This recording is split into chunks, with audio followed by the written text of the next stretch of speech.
Hello friends, welcome back to my YouTube channel. आज मैं बात करूंगा सरदार पटेल यूनिवर्सिटी मंडी एसपीयू ने जो 8 जून 2024 को बीएड का एंट्रांस टेस्ट कंडक्ट करवाया था, उसके बारे में बात करेंगे और उसके आंसर डिस्कस करेंगे। उसकी अभी ऑफिशियल आंसर की तो नहीं आई है, बट हम जो एक्सपर्ट जो मेरी टीम है उनसे मैंने डिस्कस करके ये जो आपके क्वेश्चन है 150 क्वेश्चन है उनको सॉल्व करने की कोशिश की है। तो दोस्तों, थोड़ा सा मैं आपको बताना चाहूँगा कि जो हमारे इसमें हिमाचल प्रदेश में लगभग जो हमारे प्राइवेट कॉलेजेस हैं वो 75 के आसपास हैं, और जो गवर्नमेंट कॉलेजेस हैं वो हमारे हिमाचल प्रदेश यूनिवर्सिटी में है, यूनिवर्सिटी के कैंपस में है, शिमला में, और दूसरा जो है धर्मशाला में है। अगर शिमला की बात करें, वहाँ पे टोटल सीट्स जो है आर्ट्स की अगर बात करें तो 20 रहती हैं, 15 उसमें आर्ट्स की हैं, 5 कॉमर्स की, टोटल 20 होती हैं। और नॉन मेडिकल में 50 सीट्स हैं और मेडिकल में 30 सीट्स हैं। तो कुल मिलाकर हमारे पास एचपीयू में 100 सीट्स रहती हैं। और लास्ट ईयर की अगर मेरिट की बात करूँ तो वहाँ पे मेरिट देखने को मिली थी लगभग 110 के आसपास हमारी इसमें मेरिट कट ऑफ गई थी। वो भी कैटेगरी वाइज अलग अलग रहती है। दोस्तों, अगर मैं जीसीटीई गवर्नमेंट कॉलेज टीचर एजुकेशन धर्मशाला की बात करूं तो इसकी स्थापना 1957 में हुई थी। ये बीएड कॉलेज के रूप में इसकी स्थापना हुई थी, और वहाँ पे टोटल सीट्स जो है अभी वर्तमान में 250 सीट्स हैं। उसमें आर्ट्स की 70 है और कॉमर्स की 30, मतलब आर्ट्स को हम कुल मिला के 100 मान सकते हैं। मेडिकल की 50 है, इसमें नॉन मेडिकल की 100 है, तो टोटल मिला के 250 सीट्स हैं हमारे पास। और लास्ट अगर कट ऑफ की बात करें तो उसमें भी कैटेगरी वाइज अलग अलग रहती है। तो 98 आई थिंक उसमें लास्ट मेरिट गई थी। तो अगर आपके इसके अराउंड समथिंग मार्क्स आ जाते हैं तो आप एक उम्मीद कर सकते हैं कि वहाँ पे हमारी एडमिशन हो सकती है। तो दोस्तों, अगर मैं बात करूँ अब इस पेपर की जो 2024 में कंडक्ट हुआ था, तो ये पेपर एक बहुत ही हाई स्टैंडर्ड पेपर मैं इसको कह सकता हूँ, क्योंकि जो क्राइटेरिया है, क्राइटेरिया को पूरी तरह से जो जिसने भी जो इसकी कमेटी रही होगी या जिसने भी ये प्रश्न पत्र तैयार किया है, तो उसमें जो रूल्स हैं उसको जो है फॉलो नहीं किया गया था। जैसे कि अगर मैं बात करूँ हिमाचल प्रदेश का जीके की बात करूँ तो वो ओवरऑल ठीक था, बट जो जीके में और भी क्वेश्चंस थे वो बहुत ही डीपली पूछे गए थे। इंग्लिश ग्रामर भी बहुत, जो एक बीए का स्टैंडर्ड होता है उससे काफ़ी ऊपर पूछा गया था, और हिंदी ग्रामर से तो कोई भी प्रश्न नहीं पूछा गया था। तो टीचिंग एप्टीट्यूड और रीजनिंग को लेके भी बात करें तो वो भी एक नॉर्मल रीजनिंग नहीं थी। तो वो एक, मतलब मैं यही कह सकता हूँ कि हाई स्टैंडर्ड एग्ज़ाम था, और काफ़ी सारे क्वेश्चन के आंसर जो है आंसर के ऑप्शन में ही नहीं थे। तो उस पर चलो ज़्यादा समय ज़ाया ना करते हुए सीधे हम बात करेंगे जो इसमें प्रश्न नंबर 1 पूछा गया था। तो इसमें आप इंग्लिश में भी देख सकते हैं, साथ में हिंदी में भी लिखा गया है कि लोगों की एक पंक्ति में लोगों की एक पंक्ति में ए बी और सी के बीच में बैठा है। यदि बी ए के बाईं ओर है और सी ए के दाईं ओर है तो बीच में कौन बैठा? तो इसका राइट आंसर होगा आपका ए। ठीक है जी। नेक्स्ट जो है आपका, मतलब ऑप्शन 3A है पहले का। और दूसरा है, यदि आप इंग्लिश में देखें, if X is sitting to the immediate left of Y, who is sitting to immediate right of Y? तो इसका राइट आंसर जो है Z है। इसका मतलब 3 इसका सही ऑप्शन है, 3 Z। उसके बाद है प्रश्न नंबर 3। ठीक है जी। PQRST and you are sitting in a row, if P is to be left of Q and R is to the right of T, who is sitting in the middle? तो इस question में मुझे थोड़ा सा confusion हो गया था, क्योंकि ये बन ही नहीं रहा था उस तरह से। जब आप भी इसको कोशिश करेंगे तो फिर भी मैं इसको थोड़ा सा आर के साथ सहमत हूँ, बट इसमें ये आर भी मुझे लगता है कि सही आंसर नहीं होगा। इसमें थोड़ा सा कन्फ्यूज़न क्रिएट है इस क्वेश्चन में। उसके बाद आता आपका प्रश्न नंबर 4। यदि ए बी के ठीक बाईं ओर बैठा है और बी सी के ठीक बाईं ओर बैठा है, तो ए के ठीक दाईं ओर कौन बैठा है? तो इसका जो राइट आंसर है वो बी रहेगा। उसके बाद आपका प्रश्न नंबर 5 कि जो 6 मित्र ABCDE और F एक गोलाकार मेज़ के चारों ओर बैठे हैं। यदि ए बी के सामने बैठा है तो डी के सामने कौन बैठा? तो ये सिंपल सा क्वेश्चन था, सी जो है उसके सामने बैठा है। प्रश्न नंबर 6, यदि आज सोमवार है तो अब से 100 दिन के बाद सप्ताह का कौन सा दिन आएगा? इसमें भी थोड़ा सा कन्फ्यूज़न है, क्योंकि अगर आप लीप ईयर को काउंट करते हैं तो उस हिसाब से ये बुधवार आएगा, अदरवाइज इसको गुरुवार के हिसाब से जो इसका ये थर्सडे है, थर्सडे इसका उस हिसाब से रहेगा जो मैंने आपको बताया लीप ईयर, अदरवाइज इसका वेंसडे इसका राइट आंसर है। उसके बाद है यदि 1 फरवरी को, जो नेक्स्ट क्वेश्चन है आपका, यदि 1 फरवरी को बुधवार पड़ती है तो उसी वर्ष 1 मार्च को सप्ताह का कौन सा दिन होगा? तो इसका जो है राइट आंसर है थर्सडे, मीन्स गुरुवार। प्रश्न नंबर 8, गैर लीप वर्ष में कितनी बार महीने की 13 तारीख आएगी? ये क्वेश्चन भी थोड़ा सा कन्फ्यूज़न वाला है, बट इसका जो राइट आंसर है वो 3, मतलब जो 3 टाइम्स है, ऑप्शन नंबर सी 3 बार इसका राइट आंसर है। प्रश्न number 9, what comes next in the number series? अब यहाँ पे ये तो इसका राइट आंसर है ही नहीं ऑप्शन में। अब ये 2, 6, 12, 20, मतलब 2 के बाद 2 और 4 6 होता है, फिर 4 के बाद 6 का अंतर डाल दिया, 6 और 6 12 हो गया, 12 और फिर 8 का अंतर है, 12 8 20, अब सीधे 10 का अंतर आना था 30 30, जबकि ऑप्शन में नहीं है। नेक्स्ट प्रश्न number 10, what comes next in the number series? ठीक है जी, 3, 6, 12, 24, तो इसका जो नेक्स्ट आंसर है वो है 48। उसके बाद है आपका इफ़, ये क्वेश्चन जो है फिज़िक्स से पूछे गए थे। अब ये कोई तुक नहीं बनता है कि आप बीएड के क्वेश्चन में जो है इस तरह का, और वो भी फिज़िक्स के क्वेश्चन पूछें, ये नहीं बनता है। इसका जो राइट आंसर है वो 0 है। उसके बाद प्रश्न नंबर 12 जो है 12 पूछा गया था, ये भी आपका फिजिक्स का ही क्वेश्चन पूछा गया था। XOR ऑपरेशन, ये जो भी आपको स्क्रीन पे दिख रहा है, ग्रेटर देन और लेस देन का जो मार्क्स है इसमें, इसका जो राइट आंसर है 12 का राइट आंसर है इसमें। इसमें 1 है, इसका 1 का A, ठीक है जी। नेक्स्ट है क्वेश्चन नंबर 13 का जो राइट आंसर है वो वैसे 160 बन रहा था, बट सिर्फ 160 नहीं है। तो आप देख सकते हैं कि घड़ी में 9:20 है।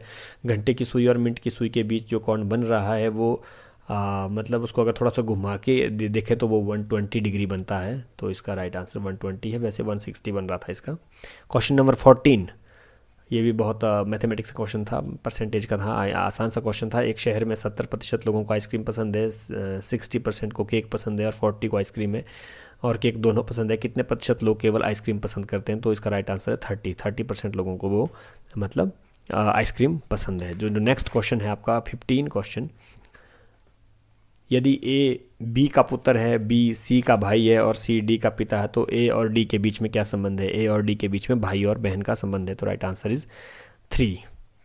क्वेश्चन नंबर 16, यदि X Y की बहन है, यदि X Y की बहन है, Y Z की बेटी है, Z W का पति है, तो X और W के बीच क्या संबंध है? X और W के बीच में आप ये संबंध रिलेशनशिप वाले क्वेश्चन है, ये आपको एक्सपीरियंस से ही आपको आते हैं, बार बार इसको एक्सरसाइज इनकी करनी पड़ती है। तो माँ और बेटी का रिलेशन X और W के बीच में है रहता है।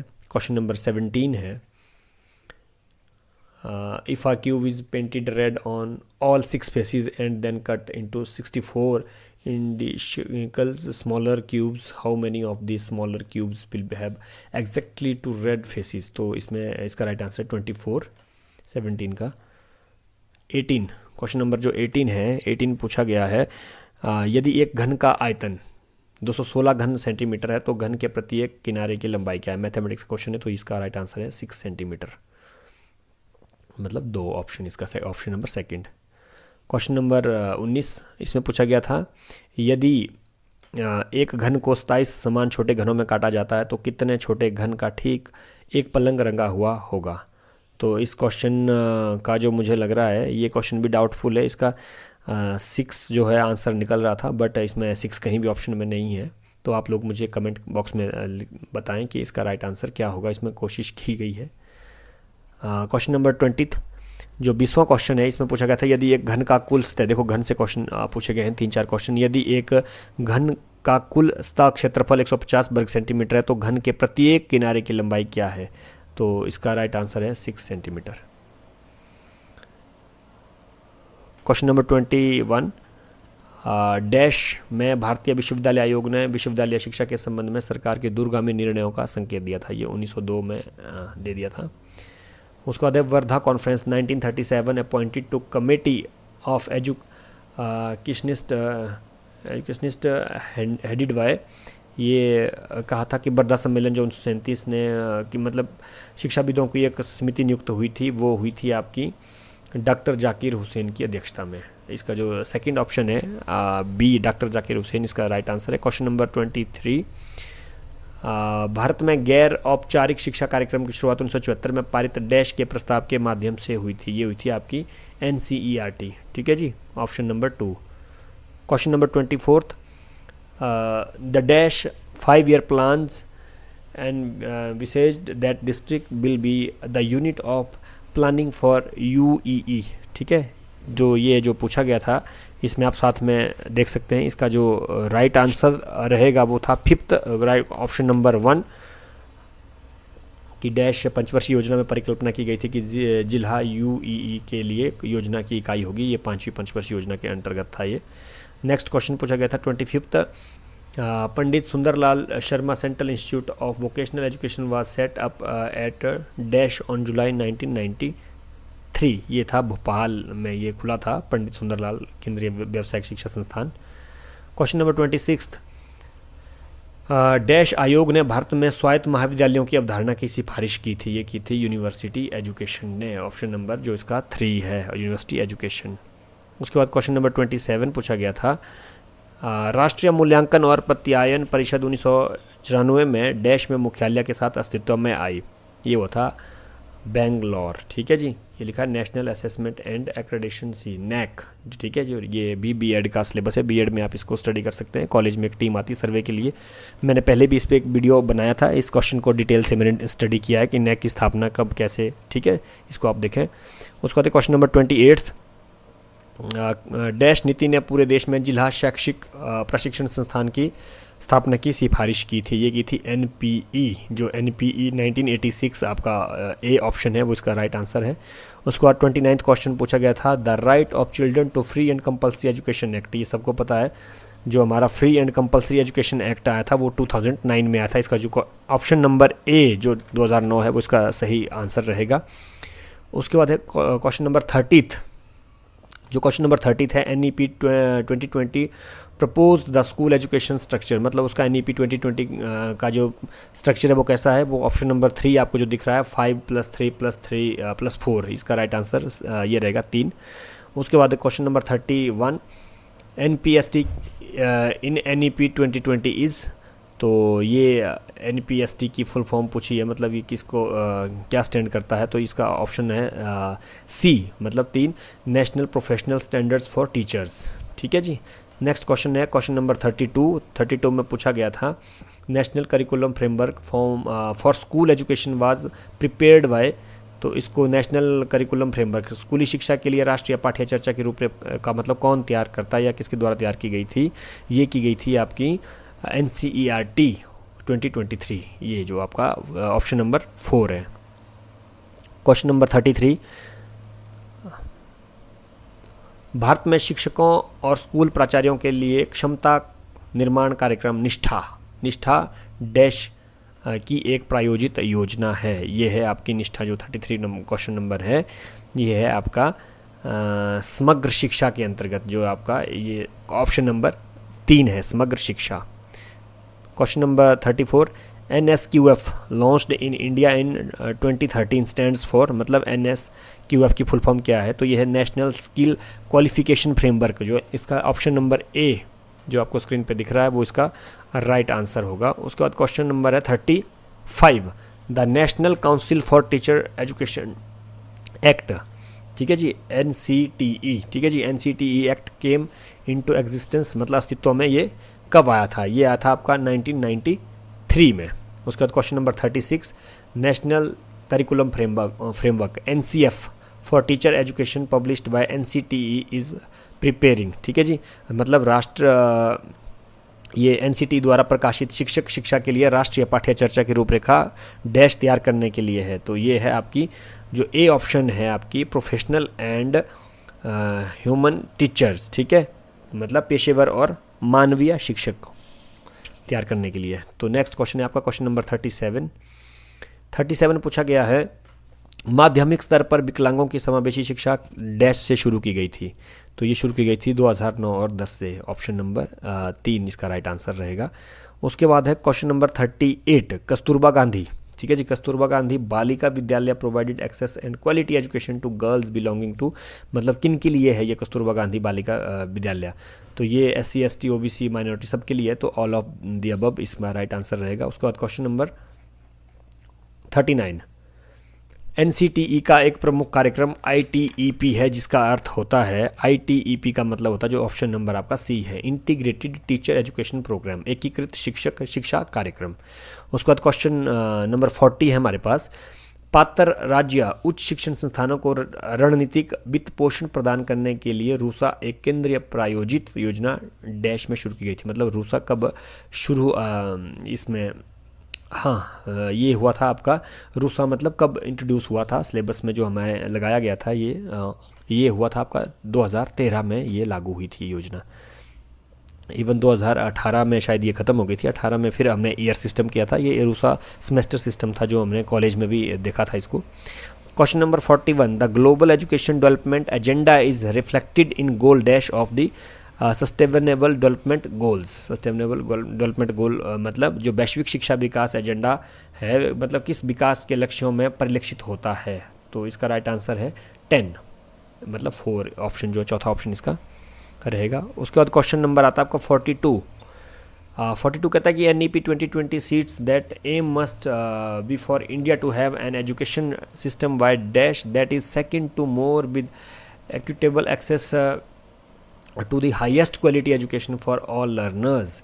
इसका राइट आंसर होगा, मतलब इसमें लिखा है कि NEP 2020 में कहा गया है कि भारत के लिए एक ऐसी शिक्षा प्रणाली डैश तक बनाना लक्ष्य होना चाहिए जो सभी शिक्षार्थियों के लिए उच्चतम गुणवत्ता वाली शिक्षा तक समान पहुंच के साथ किसी से पीछे ना हो। ये है मतलब जो इसका लक्ष्य निर्धारित हुआ वो 2040 तक इसका लक्ष्य निर्धारित किया गया है। क्वेश्चन नंबर 43, रचनावाद एक सिद्धांत है, ठीक है जी। कंस्ट्रक्टिविज्म एक सिद्धांत है जो अपने वर्तमान और पिछले ज्ञान और अनुभवों के आधार पर नई अवधारणाओं, विचारों और ज्ञान के निर्माण और डैश को मान्यता देती है। तो इसका जो राइट आंसर है वो है आपका जो ऑप्शन नंबर 2 है, ठीक है। इंटरनलाइज जो इसका आंतरिकीकरण है, इसका राइट आंसर रहेगा। उसके बाद क्वेश्चन नंबर 44 में संज्ञानात्मक रचनावाद की उत्पत्ति मुख्यतः डैश द्वारा हुई है और इसका संबंध सोच और सीखने से है। यह किसने कहा था? ये कहा था आपका पियाजे ने, जो आपका ऑप्शन नंबर 4 है, पियाजे। क्वेश्चन नंबर 45 डैश सुझाव देता है कि शिक्षकों को छात्रों की स्वयं के बारे में सोचने, नियंत्रण करने और अपने स्वयं के सीखने की जिम्मेदारी लेने की क्षमता विकसित करने और तेज़ करने के लिए आवश्यक आधार प्रदान करना चाहिए। तो इसका जो राइट आंसर है वो है वायोगोत्स्की, ये जो आपका दिख रहा है ऑप्शन नंबर ए, वायोगोत्स्की, ठीक है जी। इन्होंने ये कोटेशन इनकी है, इन्होंने कहा था। उसके बाद आपका प्रश्न नंबर जो 46 है, निर्देश, ठीक है जी। इंस्ट्रक्शन इज, निर्देश क्या है? जो इंस्ट्रक्शन है वो है आपका स्टूडेंट कंट्रोल्ड, मेरे हिसाब से ये यही होना चाहिए, जो छात्र नियंत्रित, जो इसका ऑप्शन है ए, ये होना चाहिए। प्रश्न नंबर 47 शिक्षण का मुख्य उद्देश्य है, ठीक है जी, the main objective of teaching. तो मेन ऑब्जेक्टिव ऑफ टीचिंग अगर आप देखेंगे तो इसका जो सी ऑप्शन है, छात्रों की सोचने की क्षमता विकसित करना, develop thinking ability of students, इसका राइट आंसर रहेगा 48। जो क्वेश्चन नंबर 48 है, इसमें पूछा गया था डैश स्तर के शिक्षार्थी को अवधारणा के सकारात्मक और नकारात्मक उदाहरणों के बीच भेदभाव करने का अवसर मिलता है। ये आपका अंडरस्टैंडिंग, जो आपका ऑप्शन नंबर सी है, मतलब समझ, ठीक है। Understanding level learner gets to opportunity to, है ना, तो ये आप इसको देख सकते हैं। क्वेश्चन नंबर है आपका नेक्स्ट जो 49 है, इसमें खेल विधि से विद्यार्थियों में डैश का विकास होता है। खेल विधि से विद्यार्थियों में सारा होता है आपका cognitive, physical and emotional abilities का। ये जो ऑप्शन नंबर 4 है वो राइट आंसर रहेगा। उसके बाद आता है आपका स्वयं, ठीक है जी। स्वयं इज, स्वयं क्या है, ठीक है। जो आपको स्वयं की फुल फॉर्म के बारे में बता दूं, स्वयं होता है study waves of active learning for young aspiring minds, ये इसकी फुल फॉर्म होती है स्वयं की। प्रश्न पूछा गया कि स्वयं क्या है? स्वयं जो है, जो आपको ऑप्शन नंबर बी दिख रहा है second, digital platform for active learning, ठीक है, जो मैंने आपको बताया एक्टिव लर्निंग, ये इसका राइट आंसर है। उसके बाद है question number 51 teaching aptitude is and dash ability to teach. अब इसमें मुझे थोड़ा सा कन्फ्यूज़न है। जो शिक्षण योग्यता सिखाने की डैश क्षमता है, ये जो शिक्षण टीचिंग एप्टीट्यूड है, ये जन्मजात या जन्मजात तो होती है और अर्जित भी होती है। ये तो मैं इसको ज़्यादा, मुझे ऑप्शन इसका ए भी लग रहा था क्योंकि लर्नड जो इसका ऑप्शन है ए, बट मुझे ज़्यादा जो है इसका सी इसका राइट आंसर लग रहा है, जन्मजात और अर्जित। तो आप मुझे कमेंट बॉक्स में बताएं कि आपको क्या लगता है, ठीक है, क्योंकि इसमें मैं श्योर नहीं हूँ इस प्रश्न पे। क्वेश्चन नंबर 52, प्रश्न नंबर 52 है, स्वयं प्रभा के माध्यम से कवर किए जाने वाले विषयों में क्या शामिल है। अगर स्वयं प्रभा को आप डिटेल से स्टडी करते हैं तो उसमें साइंस तो है, बट साइंस के साथ टेक्नोलॉजी नहीं है, कला और मानविकी नहीं है, सामाजिक विज्ञान है उसमें, और ये सभी। तो यहाँ पे भी मुझे श्योर नहीं हूँ, मुझे डाउटफुल है ये क्वेश्चन, क्योंकि मैं इसमें सामाजिक विज्ञान के साथ जाना चाहता हूँ, बट कहीं ना कहीं मुझे ऐसा लगता है कि जो इसमें बताया गया है वो थोड़ा थोड़ा हिंट इसमें इंट्रोड्यूस सबको किया गया है, ये सभी भी हो सकता है, बट मैं सामाजिक विज्ञान सी के साथ इसमें चलूँगा। Question number 53, the online platform primarily focused on providing MOOCs, ठीक है जी। तो MOOCs का मतलब होता है मैसिव ओपन ऑनलाइन कोर्स, ठीक है जी। तो ये प्रश्न पूछा गया था, MOOC प्रदान करने पर मुख्य रूप से ध्यान केंद्रित करने वाला ऑनलाइन प्लेटफॉर्म है, तो वो है आपका स्वयं प्रभा। स्वयं प्रभा से ये क्वेश्चन आया था। ऑप्शन नंबर जो दूसरा है 2 है, ये इसका राइट आंसर रहेगा। उसके बाद क्वेश्चन नंबर, ये आपका 53 था या राइट। जो हमारा नेक्स्ट है वो है क्वेश्चन नंबर 54। इसमें पूछा गया था, अप्रत्यक्ष अधिगम को प्रोत्साहित करने वाली शिक्षण पद्धति है, ये है आपकी जो कोलैबोरेटिव प्रोजेक्ट्स। जो इसका 4 ऑप्शन है वो बिल्कुल सही है, सहयोगात्मक परियोजनाएं। Question number 55, occupation skills can be best taught by, व्यवसाय कौशल सर्वोत्तम रूप से डैश द्वारा सिखाया जाता है, ये सिखाया जाता है आपका डेमोस्ट्रेशन मेथड के द्वारा ही, ठीक है जी।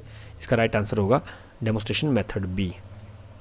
Question number 56, discovery and activity method develop dash thinking in students, ये जो है डाइवर्जेंट्स, ठीक है। अब सारी जो होता है खोज और गतिविधि पद्धतियों से छात्रों में अब सारी सोच विकसित होती है, डाइवर्जेंट, ठीक है। नेक्स्ट है आपका क्वेश्चन नंबर 57 में पूछा गया है, लाइफ स्किल का क्वेश्चन है, ये बीएड के ही क्वेश्चन है। जब तक बंदा बीएड नहीं करेगा तो ये क्वेश्चन जो एडवांस में ही पूछे गए हैं। बात वही आती है कि जो बच्चा नीट की कोचिंग मतलब जो नीट की तैयारी कर रहा होता है, बेचारा एग्ज़ाम देने से पहले ही लगभग आधा MBBS डॉक्टर तो वो बन चुका होता है। तो ये इतना डीप जो है क्वेश्चन नहीं पूछने चाहिए, ये ग्रेजुएशन लेवल तक के क्वेश्चन थे। तो मुझे नहीं लगता कि ये बीएड के क्वेश्चन को यहाँ पे डालना मतलब उनका औचित्य था या ठीक थे वो क्वेश्चन यहाँ पे डालना। तो लाइफ स्किल बीएड का टॉपिक है।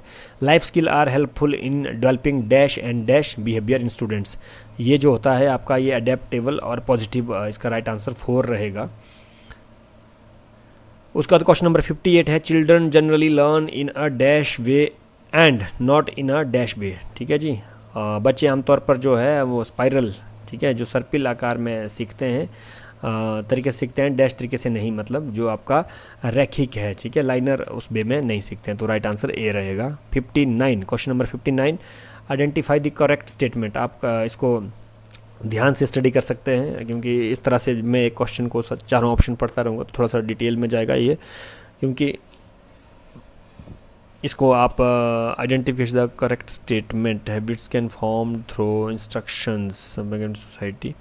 इस क्वेश्चन में मैं अनश्योर हूँ, आप इसका आंसर मुझे कमेंट बॉक्स में ज़रूर बताएं कि इसका आपको क्या लगता है, A, B, C या D, ठीक है। नेक्स्ट क्वेश्चन है आपका 60, dash is gross motor skill. ये क्वेश्चन भी बीएड के ही आए हैं। बीएड में जब आप एडमिशन लोगे उसके बाद ही आप एक ग्रोस मोटर स्किल वगैरह स्टडी करेंगे, क्योंकि इसका राइट आंसर स्विमिंग है, A. Question 61, the primary task of the teachers in the classes, ठीक है, कक्षा में शिक्षक का प्राथमिक कार्य क्या है। प्राथमिक कार्य प्रत्येक बच्चे में सर्वश्रेष्ठ को बाहर निकालना, drawing out the best in every child, मतलब ए इसका सही उत्तर रहेगा। Question number 62, dash thrive on problem solving activities, इसका जो राइट आंसर रहेगा एकोमोडेटर्स। तो 62 का रहेगा 4 जो इसमें एकोमोडेटर्स हैं। उसके बाद आता है question number 63, dash teaching style is an overall structure for a lesson given by the teachers, but within that there is room for students for their own contribution. तो इसका जो राइट आंसर है 63 का वो रहेगा आपका framed, ठीक है, इसका राइट आंसर ए रहेगा। उसके बाद क्वेश्चन नंबर 64 है, dash can be the most useful device for the student teachers, के बीच में जो है, ठीक है, अध्यापक और छात्राध्यापक के लिए खालिस्तान सबसे उपयोगी उपकरण हो सकता है, ये है मॉडलिंग। मॉडलिंग का मतलब होता है ये कोई वो मॉडलिंग नहीं जो रैंप वॉक वाला मॉडलिंग में, ठीक है, ये मॉडलिंग है, दूसरा नमूना या प्रतिरूप की बात कर रहे हैं मॉडल को, ठीक है, उस तरह की बात कर रहे हैं। ब्लूम टैक्सोनॉमी फिर से बीएड का क्वेश्चन डाला है बहुत, तभी तो मैंने शुरू में कहा था कि ये जो क्वेश्चन पेपर डाला गया था इसका स्टैंडर्ड कुछ ज़्यादा ही हाई रखा गया था। तो ब्लूम टैक्सोनॉमी को भी आप स्टडी करें, उसमें देखें कि ब्लूम टैक्सोनॉमी, क्योंकि मैं इसमें श्योर नहीं हूँ इसीलिए मैं इसका आंसर नहीं बता रहा हूँ, तो आप लोग मुझे बताएं, बट मुझे लग रहा है कि लोअर ऑर्डर थिंकिंग शुरू में जो है ब्लूम जो ने जो शैक्षिक उद्देश्य दिए थे 1956 में, तो उसका वर्गीकरण बताया गया था कि ये निचले क्रम का लोअर ऑर्डर थिंकिंग है। तो आप मुझे, मैं श्योर नहीं हूँ, अनश्योर रहूँगा इसमें, आप मुझे बताएं इसका राइट आंसर क्या रहेगा। Question number 66, the brain thrives on dash and learning relies on effective, ठीक है, इसका राइट आंसर रहेगा आपका 3 ये डिस्कशन और डिस्कशन, ठीक है जी, मतलब मस्तिष्क चर्चा पर फलता फूलता और सीखना प्रभावी चर्चा पर ही निर्भर करता है। Question number 67, the teacher must have dash while communicating with the students, ठीक है जी, इसका है कि शिक्षक को विद्यार्थियों से संवाद करते समय उसमें क्या होनी चाहिए, संवेदना होनी चाहिए, संवेदना मतलब एम्पैथी होनी चाहिए, right answer is C option. Question number 68, शिक्षण कौशल में खालिस्तान शामिल है, मतलब डैश शामिल है, तो ये सभी है उसमें, ठीक है, जो आपका स्टिमुलस, वेरिएशन है, चॉक बोर्ड एंड राइटिंग है, ठीक है, रीइंफोर्समेंट है, या ऑल ऑफ दीज ये सारी इसमें काउंट होती हैं। Question number 69, Jadui Pitara is a collection of dash teaching learning material developed by NCERT, ये जो है प्ले बेस्ड था और विजुअली, बेसिकली ये विजुअली वीडियोज़ है इसमें, तो ये प्ले, इसका राइट आंसर है प्ले बेस्ड, राइट, जो सेकंड ऑप्शन है वो राइट आंसर रहेगा। Question number 70, dash is a major milestone in the field of educational television in India, ठीक है जी, ये ज्ञान दर्शन की बात हो रही है, जो ज्ञान दर्शन हमारा चैनल है उसमें जो 40 चैनल्स का वो समूह है उसकी बात हो रही है, तो इसका राइट आंसर रहेगा A. Question number 71, DIET stands for, DIET की फुल फॉर्म होती है district institute of education and training, ठीक है जी, right answer is 4। Question number 72, NAS stands for, NAS stand करता है नेशनल अचीवमेंट सर्वे, ये हमारा जो मानव संसाधन विकास मंत्रालय इसको करता है NAS को। Question number 73, skill of explanation, ये स्किल ऑफ एक्सप्लेनेशन ये भी बीएड का ही सिलेबस में ये क्वेश्चन शामिल है। Skill of explanation can be made more effective by the teacher through, ये ऑल ऑफ दीज मतलब भाषा पर अधिकार से, सामग्री पर नियंत्रण से, सामग्री को ठोस बनाकर, उपयुक्त सभी इसका राइट आंसर रहेंगे। माइक्रो टीचिंग जो होती है वो होती है आपकी स्किल्ड एंड ये जो स्किल्ड ऑन टीचिंग, ठीक है, स्किल्ड स्वयं शिक्षण इस पर। Question number 75, FIAS is associated with, जो FIAS की फुल फॉर्म होती है वो होता है आपका Flanders interaction analysis category system, तो ये फ्लेंडर जो है इसमें जो right answer is 4 Flanders. Question number 76, जो लोग सोचना जानते हैं, those who know how to think need no teachers, ठीक है, ये जो कोटेशन पूछी गई थी ये महात्मा गांधी ने कही है, तो इसका राइट आंसर ए रहेगा। Question number 77, SGPA stands for, SGPA जो बच्चों की DMC होती है उसमें भी दिया होता है SGPA, तो तीनों ईयर्स का कुल मिलाकर होता है, तो सेमेस्टर ग्रेड पॉइंट एवरेज, जो इसका राइट आंसर है C, semester grade point average. 78, question number 78, dash is globally the father of pedagogy, ठीक है जी, पेडागोजी के जो फादर हैं, शिक्षा शास्त्र के जो जनक माने गए हैं, वैसे इसका राइट आंसर रहेगा सेकंड, ये आपका पेस्टोलॉजी, ठीक है जी, जॉन हेनरिक पेस्टोलॉजी इनका पूरा नाम है, तो इसका राइट आंसर ये रहेगा। उसका question number 79, the theory of relativity, ये हम सब जानते हैं अल्बर्ट आइंस्टाइन ने दी थी, ये राइट आंसर ए रहेगा। Question number 80, dash is the father of artificial intelligence, AI के जो फादर हैं वो माने जाते हैं आपके जॉन MC कर्थी को, राइट आंसर 4th ऑप्शन है इसका। उसके बाद क्वेश्चन नंबर 81 है, 81 में पूछा गया था great Himalayan national park Kullu को किस वर्ष यूनेस्को विश्व धरोहर, अब ये हिमाचल जीके के क्वेश्चन है, यूनेस्को धरोहर स्थल के रूप में शामिल किया गया था, ये किया गया था 2014 में, 2014 में। उसका सेक्स रेशो पूछा गया था per 1000 females on Himachal Pradesh as per census जो है 2011 के आंकड़ों के अनुसार पूछा गया था, तो उसमें ए ऑप्शन जो है 972 इसका राइट आंसर रहेगा। क्वेश्चन नंबर 83, उहाल जो हमारी जल विद्युत परियोजना है ये है आपके मंडी जोगिंदर नगर में पड़ता है ये, मतलब मंडी जोगिंदर नगर में है ये योजना।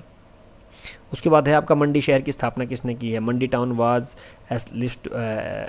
एस्टेब्लिश्ड बाय राजा अजवर सेन, ठीक है जी, right answer is Raja अजवर Sen.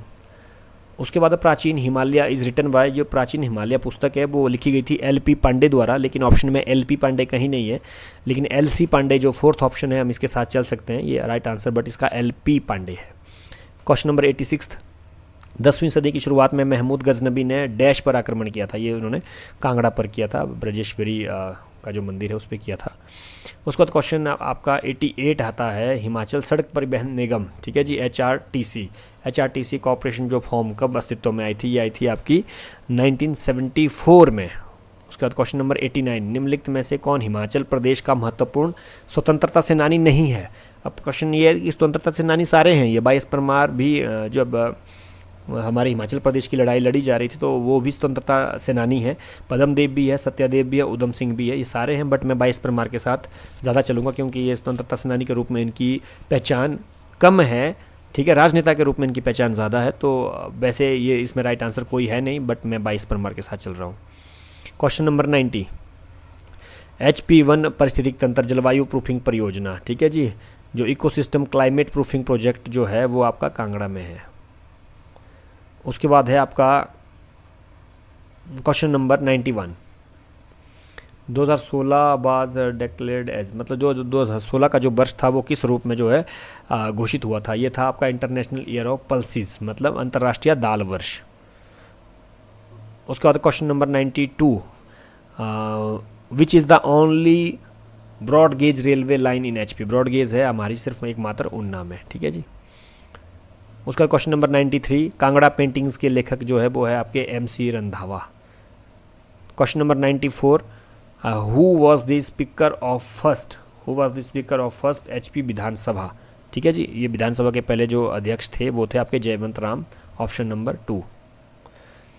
Question number 95, the central potato research institute is located near, ये बमलोई जो है आपका, बैमलो लिखा है या बमलोई, ये आपका शिमला में है आपके, बिल्कुल हाई कोर्ट के साथ ही है ये, तो इसका राइट आंसर ये रहेगा बेमलोई। क्वेश्चन नंबर 96, भारतीय कृषि में निम्नलिखित में से किस कार्य को गोल्डन जेस्ट के नाम से जाना जाता है, केसर की खेती को, ठीक है, सैफरन कल्टीवेशन, सी इसका राइट आंसर रहेगा।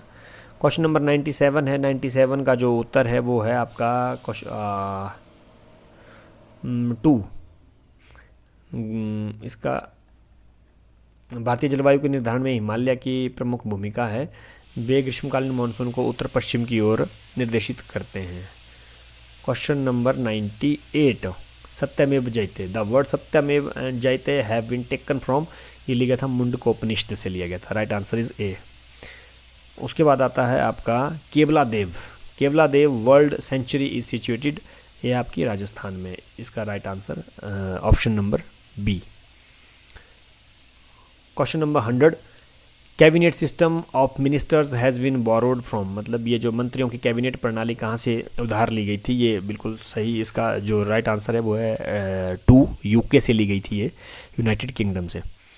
उसके बाद question number 101, which of the following has bicameral state legislative, ठीक है जी, निम्नलिखित में से किसमें द्विसदनीय राज्य विधान मंडल है, यह कर्नाटका में। उसके बाद which was the fourth city of Indus Valley civilisation, ठीक है, सिंधु घाटी की सभ्यता का बंदरगाह शहर कौन सा था, ये था आपका Lothal. Question number 103, Kailash temple at Ellora was built by, ये किसके द्वारा जो है बनाया गया था, ठीक है जी, एलोरा का कैलाश मंदिर किसके द्वारा बनाया गया था, ये बनाया गया था कृष्ण प्रथम के द्वारा, कृष्णा फर्स्ट, ठीक है, ऑप्शन 4 इसका राइट आंसर रहेगा। उसके बाद है देव समाज वाज फाउंडेड बाय, ठीक है जी, देव समाज की स्थापना किसके द्वारा की गई थी, शिव नारायण अग्निहोत्री के द्वारा की गई थी, ऑप्शन नंबर 3। क्वेश्चन नंबर 105, जो ड्रेन थ्योरी है, ठीक है जी, ड्रेन थ्योरी अपवाह सिद्धांत का प्रतिपादन किसके द्वारा किया गया था, drain theory was put formed by, ये गई थी दादा भाई नौरोजी के द्वारा, ऑप्शन नंबर सी इसका राइट आंसर रहेगा। जो नेक्स्ट क्वेश्चन है हमारा वो है आपका 106, बंगाल का विभाजन, the partition of Bengal came into effect on, ये हो गया था आपका 16 अक्टूबर 1905 को, ऑप्शन नंबर 4। उसका बाद है Radha Mohan cup is associated with, Radha Mohan cup किससे संबंधित है, ये आपका पोलो से संबंधित, right answer is fourth polo. Next question है आपका 108, where is western air command located, पश्चिमी वायु कमान कहाँ स्थित है, ये है आपका न्यू दिल्ली, जो आपका ऑप्शन नंबर ए है। क्वेश्चन नंबर 109, पीर निगाह फेयर, पीर निगाह फेयर इज सेलिब्रेटेड एट, ये होता है आपका बसौली में, ठीक है जी।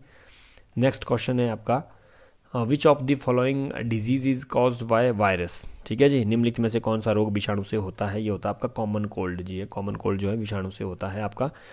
उसके बाद क्वेश्चन नंबर 111, ये आपके इंग्लिश के क्वेश्चन पूछे गए थे, काफ़ी टिपिकल क्वेश्चन थे, आसान क्वेश्चन नहीं थे। ये पूछा है सिमिलर इन द मीनिंग, मतलब सिनोनिम वर्ड हैं ये, सिमिलर वर्ड्स आपको इसमें से छांटने हैं। तो ये पूछा गया था प्रश्न नंबर, ये 111 नंबर जो है ये है आपका टैसिटन, टैसिटन का जो होता है वो होता है आपका टैसिटन मतलब अल्पभाषी, तो साइलेंट भी आपका अल्पभाषी होता है, मूक रहना। उसके बाद है एलान, एलान का मतलब होता है स्पीड, स्पीड को इसका राइट आंसर होगा फ्लेयर, ठीक है, फ्लेयर इसका राइट आंसर रहेगा। उसके बाद है आपका क्वेश्चन नंबर 113, ये है आपका डिबंक, डिबंक मतलब धूल में मिलाना, फिर उसका राइट आंसर रहेगा एक्सपोज। उसके बाद नेक्स्ट है आपका क्वेश्चन नंबर 114, ठीक है जी, इंस्पीड, इंस्पीड इंसिपिड, इंसिपिड का मतलब होता है फीका, और इसका राइट आंसर रहेगा सिक।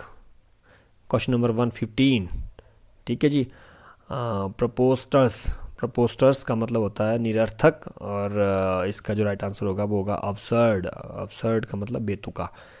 नेक्स्ट आपका verve, question number 116 verve, verve का मतलब होता है चुस्ती, और इसका राइट आंसर एंथुजियाज्म होगा, फोर्थ साहस, ठीक है जी। उसके बाद होता है आपका क्वेश्चन नंबर 117 117 ब्लाइथ, ब्लाइथ होता है मतलब जिंदा दिल, ब्लाइथ, ठीक है, इसका राइट आंसर होगा जॉयस, सी। क्वेश्चन 118, ये है आपका सरकमस्क्राइब, सरकमस्क्राइब का मतलब प्रतिबंध होना होता है, इसका राइट आंसर है लिमिट। उसके बाद है आपका अपोजिट इन मीनिंग, ठीक है जी, उसका अपोजिट जो वर्ड है एंटोनियम वर्ड, ठीक है जी। इसमें जो क्वेश्चन नंबर 119 है अल्ट्रुइज्म, अल्ट्रुइज्म होता है दूसरों का भला करना वैसे, तो इसका उल्टा होता है सेल्फिशनेस, ए। उसके बाद है आपका क्वेश्चन नंबर 120 वाइस्टर्स, वाइस्टर्स का मतलब होता है प्रचंड, और इसका राइट आंसर रहेगा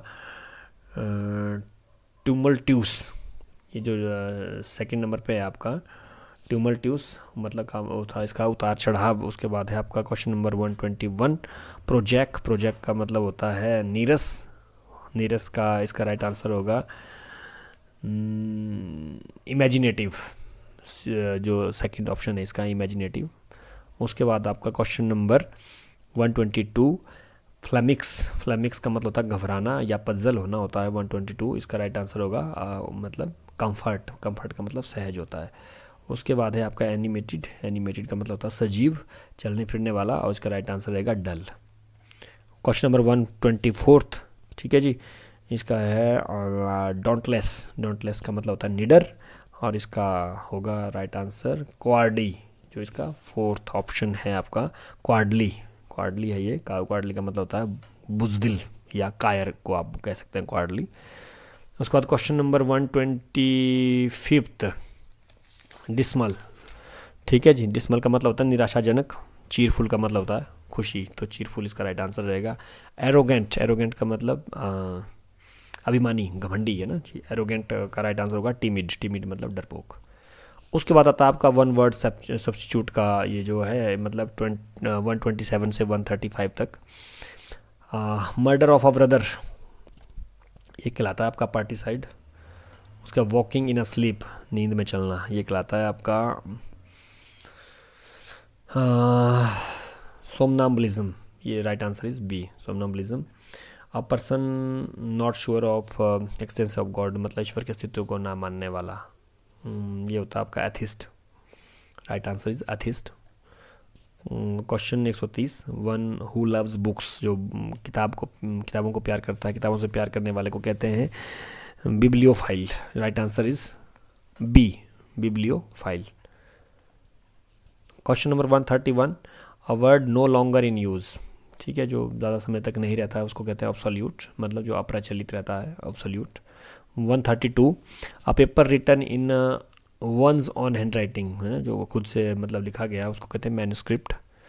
ए इसका राइट आंसर रहेगा। A house for storing grains, grains मतलब अनाज का जो होता है भंडार, उसको क्या कहते हैं हम, उसको कहते हैं हम ग्रानरी, ग्रैनरी, ग्रैनरी, ठीक है जी। ये है अन्न भंडार, ग्रैनरी अन्न भंडार होता है। One who can't be corrected, ठीक है, जो मतलब जिसका कोई इलाज नहीं है उसको कहते हैं इनक्यूरेबल, लाइलाज, ठीक है, और सी इसका राइट आंसर है।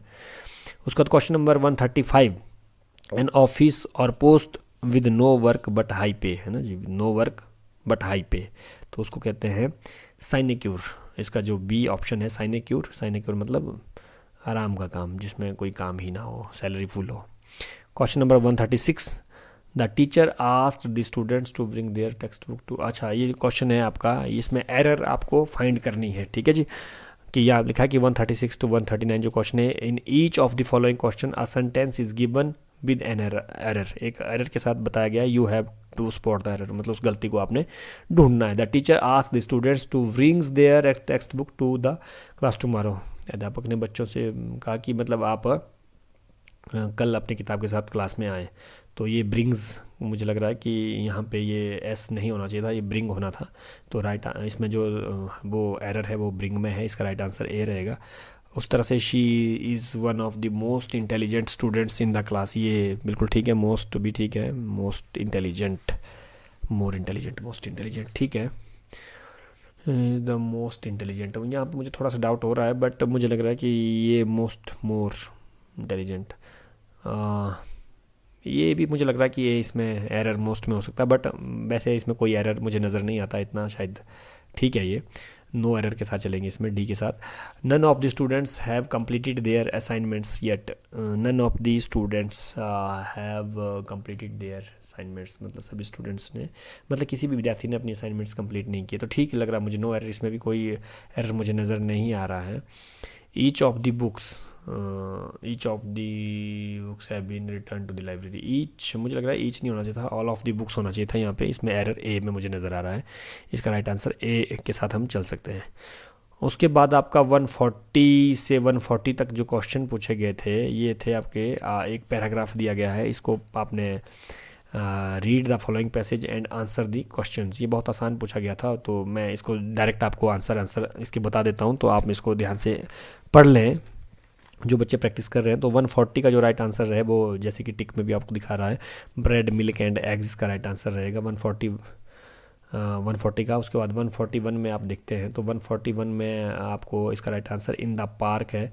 142 पे अगर आप जाएंगे, 142 पे इसका जो decided to have a picnic का इसका राइट आंसर है। 143 पे जाएंगे तो इसका चिप्स एंड सोडा रहेगा इसका राइट आंसर, ए इसका राइट आंसर है, चिप्स एंड सोडा। उसके बाद 144 पे जाएंगे आप तो इसका right answer to buy groceries. इसी तरह से question number 145 to 147, in each of the following question shuffle the following sentences. ठीक है, जो इसमें आपका रीअरेंज करने को है ये, तो इसको रीअरेंज करना है, इनको इसको ये मतलब आगे पीछे दिए गए सेंटेंस बनाना है, तो इसलिए इसका जो राइट आंसर है वो मैं ए के साथ चलूँगा। पहले ए आएगा, फिर बी आएगा, फिर डी आएगा, फिर सी आएगा, मतलब सी इसमें लास्ट में आएगा, ए बी डी सी, तो A B D C right answer A रहेगा। उसी तरह आपका 146 जो क्वेश्चन नंबर 146 है उसका जो राइट आंसर है वो ए बी सी डी, वो बिल्कुल सही है सीक्वेंस, इसमें कोई गलती नहीं है। The correct schedule to begin 8 PM, people were regularly, ये बिल्कुल सही है। उसके बाद क्वेश्चन नंबर 147 पूछा गया था। 147 में CADV, ये इसका सी आएगा सबसे पहले, फिर ए आएगा, फिर डी आएगा, फिर बी आएगा, तो राइट आंसर बी रहेगा इसका 2।